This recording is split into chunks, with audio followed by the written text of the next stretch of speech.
Welkom bij Sneun in Friesland. 20 voor 4 is het bij Sneun in Friesland. We draaien terug een 6 uur. In dit programma komen de meest wonderbaarlijke verhalen te leven. Sommige verhalen die zijn zo toevallig dat je denkt, dit klopt net. Als dit in een boek zit, dan leeuw ik het net en lees ik het aan de kant als ongeloofwaardig. En toch gebeurt er soms wat ergens in Ljout. We hebben hem in de Rint van de Week op gesteld in programma's van het stellen van een van de motors van het Sterke Jerke project. Hoe stel je zo'n motor? Want dat klinkt dat luidt haast onder wetter, is leerzwier in de rest net uit te krijgen. Het is wel slagen, kosten goed €8.000. En dan gebeurt er wat bijzonders, want dan moeten we de relatie lezen met de oorlog in Oekraïne en de opvang van de vluchtelingen. Het is echt weer, zo komt het bij elkaar. Wilfred de Jong van de Sterke Jerke, welkom in de studio. Dankjewel, Geert. Wat had mij het verhaal verteld? Ik zei, Wilfred, dit leeuw ik net. Dit bestaat niet. Nee, dit leeuw ik net. Nee, ik kan me dat voorstellen. Toen ik het hoorde, had ik ook kippenvel. Ik denk, dit is, toeval bestaat niet, zeggen ze. Nou, toeval bestaat wel degelijk. Nou, dat bestaat wel degelijk. Ja. Laten we de zaak bij het begin oppakken. Die motor is stel, die is nog steeds voort. Hè? Dat is niet internet meer. Nee, die is voort. Die kun je maar schreeuwen. Ja. Dan gebeurt wat gebeurt er vervolgens dat dit verhaal deze wending krijgt? Nou, laat ik dan eerst even vertellen dat vanuit Sterke Jerke binnen een paar mensen die in bezit binnen van appartementen of een vakantiehuis. En die hebben die appartementen beschikbaar gesteld voor vluchtelingen uit Oekraïne.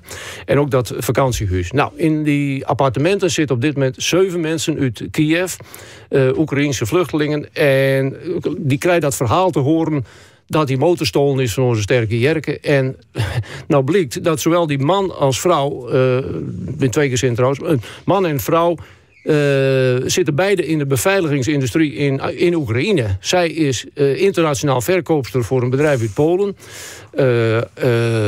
Ajax Security. Ja. En hij doet dat in Oekraïne en legt ook beveiligingssystemen aan. Ja, zij krijgt dat verhaal te horen van die gestolen motor. En ze nou, dan gaan wij jullie helpen.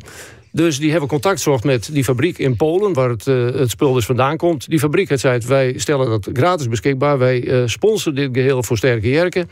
En het spul is vandaag binnenkomen. Een waanzinnig systeem. Ja. Als ik het even snel mag opnoemen wat er dan komt.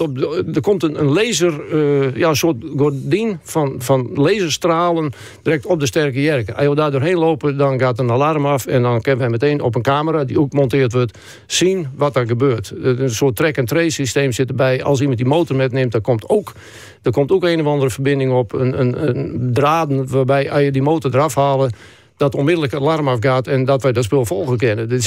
Het is niet. Nou, dat wordt. Maar je hier geen weet van deze systemen. Absoluut niet. Die mensen uit Oekraïne, je zoon ze de hand meer als vol aan hun eigen leed. Ja. Die zeggen toch van, verrek jong, maar daar kunnen wij je wel bij helpen. Daar hebben wij verstand van. Ja, het is toch niet te geloven. Ik bedoel, wij, of nou ja, in dit geval die mensen van Sterke Jerke, die de mensen opvangen hebben, die helpen de Oekraïners. En nou blikken die Oekraïners ons weer terug te kunnen helpen. En dat doen ze met alle plezier. Dat vinden ze fantastisch dat ze dat voor ons doen kunnen. Ja, dat begreep ik echt aan de andere kant. Want die kennen al wat waarom. Die lezen dat systeem op je Jerke on. Hij gaat het spul, want normaal gesproken zei ik al, is hij in Oekraïne iemand die dit spul in Oekraïne verkoopt, maar ook aanleidt. Hij gaat het voor ons aanleggen. Het is dat niet te geloven. Nee. En dat betekent dat er constant opbleeuwt zolang de Jerke leeft, zeg ik maar zeggen. Dat ga ik wel vanuit, ja. En dan ga je hem dus een uitermate goed beschermd vlot krijgen. We hadden al een modern ding. Het werd al wel heel erg. Over ieder nadeel hebben ze voordeel gesproken. Kijk, toen die motor gestolen werd, en tuurlijk waren we pissig en waren we kwaad. En blieft toch met je vingers wel allemaal spullen af. Aan de andere kant, als je dan ziet wat een paar duizend kilometer verderop gebeurt, dan is die motor natuurlijk peanuts. Laten we daar heel duidelijk aan wezen. Ja, je moet het wel relativeren, maar goed, je blijft wel boos op het feit dat het gebeurt. Tuurlijk. Schandalig. Blijf met je vingers ervan af. Ja, en je hebt geen idee uit welke hoek dit zocht. Nee, natuurlijk niet. Absoluut niet. We nou, kijk, er is aangifte gedaan bij de politie. We zijn bezig om camerabeelden op te vragen. Nu er zitten een paar fabrieken tegenover, Koopmans. Dus wij hopen dat er camerabeelden van binnen. En we vragen natuurlijk ook aan alle Leeuwarders, jongens, hem wat zien. Of het iemand ineens zomaar zo'n dure grote motor die nog maar een paar uur draait. Nagelnieuw dat ding. Ja, maar dat je zo'n zegt, dit maat ik meest geweest hebben, dit witte wat er in dat vlot zit. Ja. Die gaan net zomaar even dus lidwes bij de Jerkes in. Ach, zie je daar luidt die motor in. Nou, die kan ik verbroeken. Nee, dat is bekend geweest, ja, toch? Natuurlijk, want nogmaals, er zitten anti-diefstalklemmen op zo'n ding. Nogmaals, er zit een meter onder het dek om erbij te komen. Je moet op de buizen staan. De ronde buizen. Een van die buizen, dat is nota bene de punt. Dus daar sta je ook niet lekker op. Nee. En om dan 96 kilo omhoog te sjouwen en over de dek te skeuren, nou, daar heeft van tevoren wel over nagedacht. Dat is niet een spontane actie. Absoluut net. Maar zie je dat nou hem uit? Wat krijg je nou precies uit Polen? Nieuwe motor? Nee, die motor, gelukkig blijkt dat we daarvoor verzekerd zijn. Althans, daar lijkt het op. Laten we even een slag om de arm houden. Maar de verzekeringsmaatschappij zegt, volgens ons ben je daarvoor verzekerd. Nou, we hebben al een nieuwe motor besteld. Okay. Dat is uniek, want die dingen zijn nauwelijks te krijgen. Er zit een jaar leeftijd op, maar we hebben binnen een paar uur weer ergens weten te regelen. Dus die motor die komt er alweer. Nee, in Polen krijgen we dat complete beveiligingssysteem. Die wordt erin zet en dan komt onze vriend de Oekraïne-reactie. Precies, dan gaan we zorgen dat het beveiligingssysteem geïnstalleerd wordt. Ja. En tot zo lang sleepstouw op die jerk in. Luister bovenop die motor. Nou, ik weet niet of Jaantje met wil, maar dan... nou, dat dacht ik niet. Nee, dat dacht ik ook niet. Neemt jou niet meer met. Nee, joh. Nee, maar dit is... Ja, dat is nou, die tweede motor hebben we er inmiddels afgehaald, hoor, Geert. Ik bedoel, we hebben geen... Nee, maar je vertrouwen niks meer. Ik bedoel, en daar waren ze ook al mee bezig geweest. Ik bedoel, toen wij de kap eraf haalden, bleek dat daar ook al de boel lostrokken was. Met andere woorden, ze hebben geen tijd meer gehad. Het heeft langer duurt dan ze dachten. Ze zijn betrapt. Nou, niet betrapt, want dan doe je de kappen niet weer op. Dan maak je dat je wegkomen.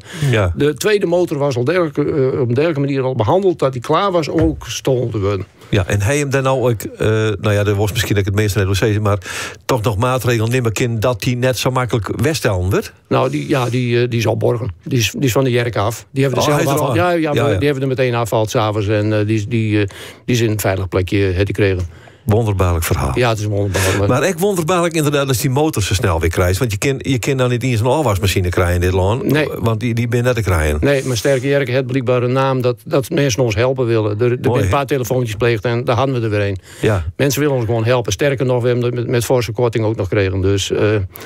ja. Nou, en als de verzekering nou nog een beetje mij helpt, dan is de financiële schade meer als de oceaan. Ja. Want dat hele beveiligingsverhaal weer de sponsor, begreep ik. Dat wordt compleet sponsord. Dat kost dus helemaal niks. Fantastisch.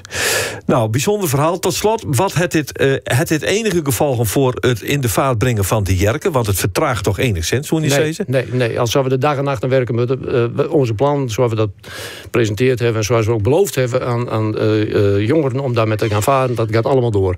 Nogmaals, als we dag en nacht door. Mooi. Geen vertraging. Nee, Geen denken aan. Nee, zoals je er bij wil. Ja. Maar zo zitten we er als jerkers allemaal in. Ja, mooi. Het had echt zoiets van, wat zitten we hier wel even? Je krijgt u er net onder. Hè? Duidelijk, absoluut. Het bleef een bijzonder verhaal. Oekraïners die hier bij tafel binnen in de verzwargen dat dit net weggebeuren kan. Nee. Prachtig verhaal.